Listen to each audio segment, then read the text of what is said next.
Voilà, voici la vidéo questions-réponses annoncée. J'ai repris quelques questions qui ont été posées en commentaire et je vous réponds en format vidéo pour, d'une part, être le plus clair possible, le format vidéo me permettant d'imager ma réponse pour être plus compréhensible, et d'autre part, permettre à d'autres personnes qui se posent peut-être les mêmes questions d'avoir plus facilement la réponse plutôt que d'éplucher les commentaires de toutes les vidéos. Regardez bien la vidéo jusqu'au bout, votre question s'y trouve peut-être.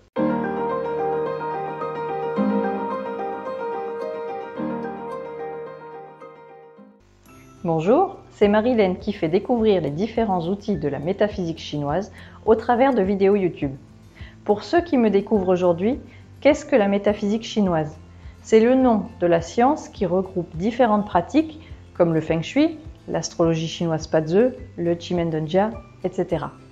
Et tous ces outils ont une base commune, des énergies identiques qui se retrouvent dans chacune de ces pratiques.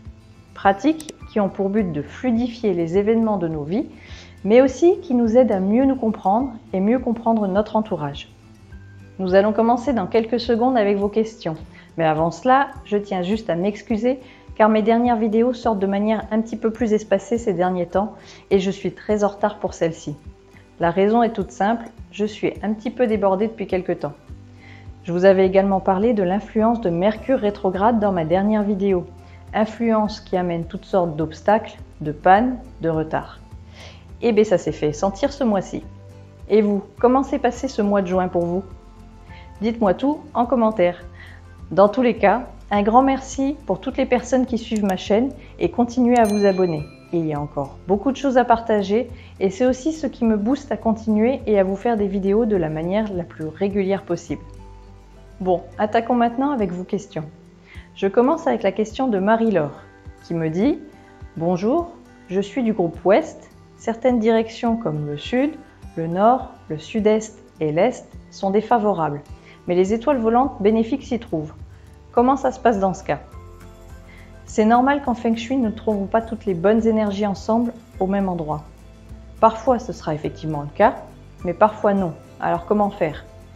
Ce qui est le plus important, la clé en Feng Shui, ce sont les endroits où vous passez le plus de temps dans une journée, plusieurs heures, comme la chambre par exemple. La priorité première, le point primordial, c'est d'éviter les endroits où les énergies négatives se cumulent, sur plusieurs niveaux. Donc, vos énergies personnelles négatives, des étoiles volantes très néfastes, une mauvaise orientation personnelle, etc. Car on ne pourra pas éviter de côtoyer des énergies négatives, surtout qu'elles sont plus nombreuses que les positives. Donc c'est évident qu'on ne pourra pas tout éviter. Mais il ne faut pas que vous passiez tout votre temps sur un endroit où les effets négatifs se cumulent sur tous les plans. C'est là que vous allez ressentir les effets tôt ou tard. Ensuite, vous pouvez passer du temps sur une pièce avec des zones personnelles positives et avec un bon score de résonance. Et si les étoiles sont négatives, placez un remède pour les affaiblir par le jeu des cycles des éléments. Inversement, vous pouvez aussi activer une bonne étoile volante par le cycle des éléments. Si c'est une pièce où vous passez un peu moins de temps, il y a également la possibilité de chercher à activer de bonnes étoiles volantes dans la pièce elle-même. Je m'explique. Vous avez en réalité deux couches d'étoiles volantes dans votre maison. Les étoiles qui vont se placer en fonction des pièces, où il ne peut y avoir qu'un seul couple d'étoiles par pièce à vivre, comme je vais vous montrer en image. Ce sera le couple qui donnera son influence prioritaire sur la pièce. C'est ce que l'on appelle le grand tai chi. Mais vous avez une deuxième couche d'étoiles dans la pièce elle-même, où tous les secteurs seront représentés, et c'est ce qu'on appelle le petit tai chi. Donc, si vous ne pouvez pas activer certaines bonnes étoiles qui tomberaient sur une mauvaise pièce dans la maison, vous pouvez la chercher à un plus petit niveau, au niveau du petit tai chi d'une pièce qui vous est favorable. Si par exemple votre salle de bain est sur un mauvais secteur personnel, mais qu'elle a malheureusement la bonne étoile 8 ou 9, vous ne pouvez pas l'activer puisque la salle de bain ne donne pas cette possibilité. Qu'est-ce que vous pouvez faire? Votre chambre a un très bon secteur personnel? Cherchez au niveau du petit tai chi où se trouve la 8 ou la 9 et activez-la par les éléments qui vont soit nourrir, soit renforcer cette étoile. Si on veut activer la 9 par exemple, soit on placera du bois car le bois va nourrir le feu, puisque la 9 est élément feu.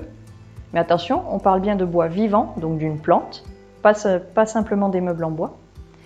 Et soit placer de l'élément feu, une lampe, bougie, en gardant à l'esprit les consignes de sécurité. Vous pouvez utiliser les formes. Pour le feu, il s'agit des formes pyramidales.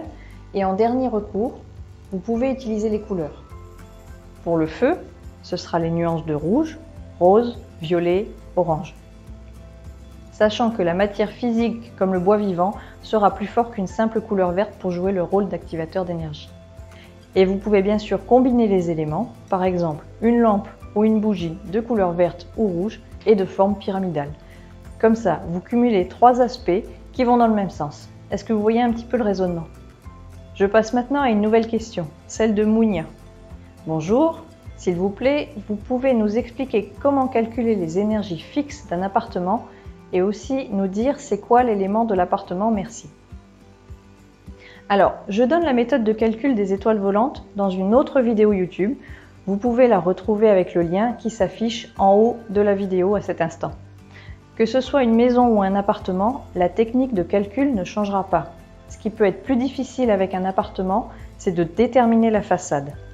Généralement, dans le cas d'un appartement, ce sera rarement le côté de la porte d'entrée, puisque dans 98% des cas, les portes d'entrée se trouvent en intérieur d'immeubles, du côté du couloir sombre, sans fenêtre, et sur le côté le plus étroit. Donc, pour trouver le regard de votre appartement, essayez de trouver le côté le plus espacé, le plus long, le plus lumineux, le plus actif. Ce qui peut être par exemple le côté où il y a une terrasse ou un balcon. Mais ce ne sera jamais le côté le plus sombre, étroit et sans fenêtre. Selon la technique de calcul des étoiles que vous utiliserez, il vous faudra connaître soit l'année de construction de votre immeuble, soit tout simplement votre année d'emménagement. Si vous avez emménagé dans un immeuble neuf, le problème ne se posera pas puisque ce sera la même période pour les deux. Pour connaître l'année de construction de votre logement, il faudra vous renseigner auprès du service d'urbanisme de votre ville. Car malheureusement, il n'affiche pas cette donnée sur le site internet du cadastre, ce qui serait vraiment très pratique. N'hésitez pas à leur faire la suggestion, plus on est nombreux à demander ce genre de choses et plus on a de chances que ça évolue un jour.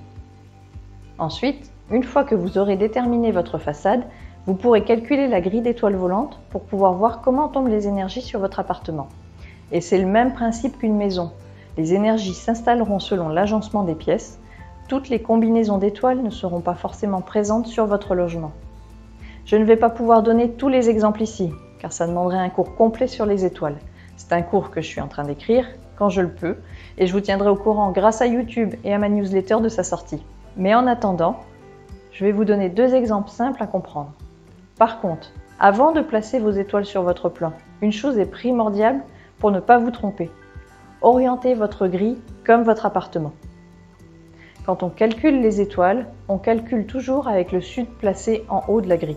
C'est la méthode de calcul qui est comme ça. Mais pour placer correctement les étoiles, pensez à orienter votre grille comme votre appartement. Sinon, vous risquez de vous tromper. Donc, une fois que votre grille est bien orientée, voici 2 exemples. Si vous avez une seule grande pièce traversante, les étoiles qui vont s'appliquer seront celles du secteur du milieu. Si vous avez par contre 2 pièces, ce seront les couples d'étoiles des extrémités qui vont s'installer. Donc, en fonction de votre agencement intérieur, vous n'aurez pas les mêmes influences qui vont arriver. Ce qui fait que lorsqu'on fait des rénovations, si l'on modifie des cloisons, cela modifie aussi les énergies à l'œuvre, ce qui peut changer les influences d'une habitation. Concernant la partie de la question sur l'élément de l'appartement, je pense que ça concerne le GOA de l'habitation. En effet, en fonction de notre date de naissance, nous pouvons calculer ce que l'on appelle notre chiffre GOA ou notre chiffre de vie. C'est grâce à lui que l'on sait quels secteurs cardinaux nous sont personnellement favorables et lesquels sont défavorables. Mais il faut savoir que l'habitation elle-même aura son propre chiffre GOA et ce chiffre GOA sera calculé en fonction de l'assise de l'habitation. Si nous avons une habitation avec une assise au nord, son chiffre GOA sera le chiffre 1 par exemple. Le 1 est élément eau, donc on peut dire que l'habitation dans ce cas est d'élément eau. Mais à quoi sert avant tout le GOA de la maison? Il va interagir avec notre propre GOA, ce qui peut donner un effet de résonance habitat-habitant qui peut changer les zones personnelles d'une personne tant qu'elle se trouve à l'intérieur de la maison. Si vous souhaitez apprendre la méthode de calcul de ce phénomène de résonance, je l'enseigne dans le cours d'initiation en Feng Shui dont vous trouverez le lien en description de la vidéo. Et si vous souhaitez que vos questions fassent partie d'une prochaine vidéo, notez-la en commentaire et je vous répondrai lors de la prochaine session questions-réponses. Je vous dis à très bientôt. On va bientôt se retrouver pour les prévisions Feng Shui du mois de juillet. Donc à très vite et prenez soin de vous. Ciao ciao.